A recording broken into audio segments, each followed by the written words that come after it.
Friends, ఈ వీడియోలో ఆంధ్రప్రదేశ్ గురించి తెలుసుకుందాం. ఈ రాష్ట్రం తమిళనాడు, కర్ణాటక, తెలంగాణ, ఛత్తీస్గఢ్ మరియు ఒడిశాతో తన సరిహద్దును పంచుకుంటుంది.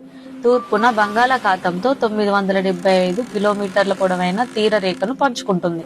ఇది భారతదేశంలోనే 3వ అతి పొడవైన తీరరేఖ కలిగిన రాష్ట్రం. ఇక్కడి ముఖ్యమంత్రి చంద్రబాబు నాయుడు గారు అమరావతిని రాజధానిగా ప్రకటించారు. ఈ రాష్ట్రంలో 26 జిల్లాలు ఉన్నాయి మరియు 25 లోక్సభ స్థానాలు, 11 రాజ్యసభ స్థానాలు, 125 అసెంబ్లీ స్థానాలు మరియు 58 ఎమ్మెల్సీ సభ్యులు ఎన్నికవుతారు. రాష్ట్రానికి తూర్పు తీరంలో తూర్పు కనుమలు ఉన్నాయి. ఇది ఇక్కడ అత్యంత ముఖ్యమైన శ్రేణి. అంతేకాకుండా నల్లమల కొండలు, ఎర్రమల కొండలు మరియు శేషాచలం కొండలు ఇక్కడ ఇతర ముఖ్యమైన శ్రేణులు.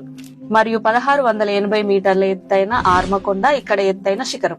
ఆంధ్రప్రదేశ్ లో గోదావరి నది, కృష్ణా నది, తుంగభద్ర నది మరియు పెన్నా నది ప్రవహిస్తున్నాయి.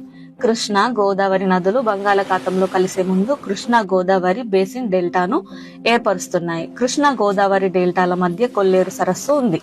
ఇది ఆసియాలోనే అతి పెద్ద లోతైన మంచినీటి సరస్సు.